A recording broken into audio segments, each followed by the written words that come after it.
C'est sûr que la confidentialité suscite toutes sortes de questions complexes qui amènent des difficultés dans la collaboration avec les familles.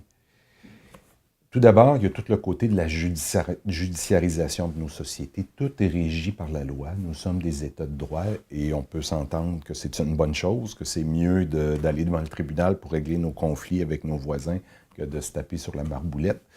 Mais quand même, ça amène un certain facteur de complexité, et notamment parce que notre contexte légal met la primauté sur la Charte des droits et libertés de la personne. Toute loi qui est votée au Canada est toujours soumise à la primauté de la loi des chartes et libertés de la personne. Donc, ça donne quand même un accent, un cadre légal très individualiste, très sur les droits de la personne. On met aussi beaucoup l'accent sur le consentement, sur la confidentialité. Ce sont vraiment des valeurs qui sont mises au premier plan. Et je crois aussi, comme société, comme professionnel, on cherche beaucoup des normes. On veut se faire dire qu'est-ce qu'on est supposé faire dans telle situation. C'est sûr que le cadre légal, certains éléments du cadre légal peuvent être cités comme obstacle à la collaboration avec les familles et aux communications avec la famille. Notamment la loi sur la santé et les services sociaux est quand même assez claire à ce niveau-là, qu'on n'a pas le droit de divulguer des informations concernant une personne sans le consentement de celle-ci. Mais quand on y regarde de plus près et qu'on regarde tout ça un peu plus dans son ensemble, c'est un petit peu plus compliqué que ça. Notamment, la loi nous oblige, exige qu'on recueille un consentement substitué lorsque la personne est inapte à consentir aux soins. Et quand on regarde la définition de ce qu'est être inapte aux soins, c'est très, très, très large finalement, et ça s'applique certainement à une grande partie de notre clientèle. Donc, c'est une question complexe. Et si on s'arrête à prendre l'article sur la confidentialité au pied de la lettre et qu'on ne regarde pas l'ensemble de la législation, c'est sûr ça peut être interprété comme un frein important.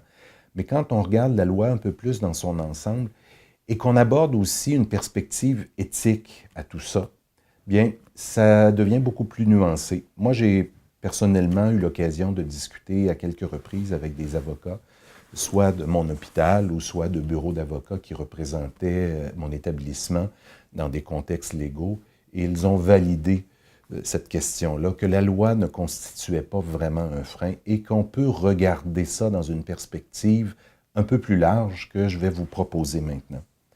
Donc, il faut voir aussi dans ces obstacles-là, dans les obstacles autour de la confidentialité, beaucoup d'aspects qui sont relatifs aux personnes. On dit que tant qu'il y a de l'homme, il y a de l'hommerie. Tout d'abord, il faut voir que comme intervenant dans le domaine de la santé, il y en a encore beaucoup qui ne reconnaissent peut-être pas à sa juste valeur l'importance de la collaboration avec la famille.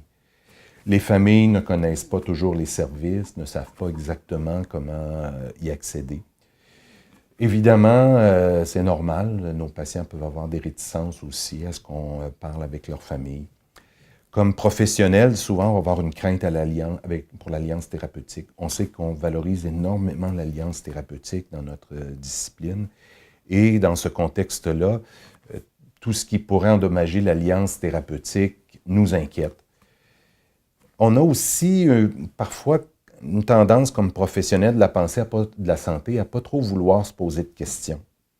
Bon, on nous dit de faire telle chose, on nous dit de ne pas faire telle chose, parfait, ça vient de s'éteindre, si je suis ça, je vais être correct, je ne me ferai pas blâmer, parce que la peur du blâme est vraiment un aspect très, très important. Puis aussi, des fois, dans toutes ces questions de confidentialité-là, il y a aussi une crainte de dire, si la famille me révèle des choses sur mon patient, puis des choses que je ne savais pas, puis qui changent ma conduite, comment je vais m'y prendre avec ça? Il y a aussi des aspects liés à l'organisation. Le manque de temps.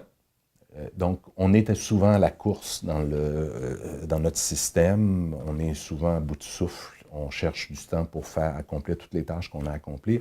Mais j'ai un bon ami qui me dit, quand tu veux aller vite, il faut que tu prennes ton temps. Moi, personnellement, je pense que c'est le cas parce que ne pas collaborer avec les familles prend beaucoup plus de temps que collaborer. Mais néanmoins, ça sort un petit peu de notre routine. Aussi, souvent, il n'y a pas d'équipe, très peu d'équipes dans certains secteurs, ce qui fait que, bon, le fait d'avoir peu d'équipes, c'est sûr que si on n'a pas... Ça prend une équipe, finalement, pour collaborer avec les familles. De plus en plus aussi, dans notre réseau, les épisodes de soins sont courts, fractionnés. Alors que lorsqu'on a un suivi un peu plus long terme, bien, on développe une relation avec la personne, on développe une relation avec sa famille, et ça devient beaucoup plus naturel de collaborer, d'établir cette collaboration-là. Et je dirais que de façon générale, tout le domaine de la santé mentale, le domaine de la psychiatrie, a une culture de respect de la confidentialité, qui est une culture différente de celle d'autres domaines de la santé et de la médecine. Mon ami Luc Vigneault, par exemple, qui est père aidant dans notre hôpital et qui est une personnalité très connue, parle volontiers de son expérience lorsqu'il a eu un diagnostic et qu'il a été traité pour un cancer. Et à ce moment, il a bien senti que les gens ne se posaient pas de questions. Sa femme était là. Il savait que c'était elle qui allait l'aider dans sa convalescence, que Luc était probablement stressé par rapport aux nouvelles, puis que c'était intéressant que sa femme entende les mêmes informations pour les partager par la suite. Mais les gens ne se posaient pas de questions. On s'entend que ce n'est pas nécessairement exactement la même chose en psychiatrie et en santé mentale. On a affaire à des personnes plus vulnérables. Mais néanmoins, je pense que c'est intéressant de se confronter à la culture d'autres domaines en santé et ça peut nous aider peut-être à se remettre un peu en question.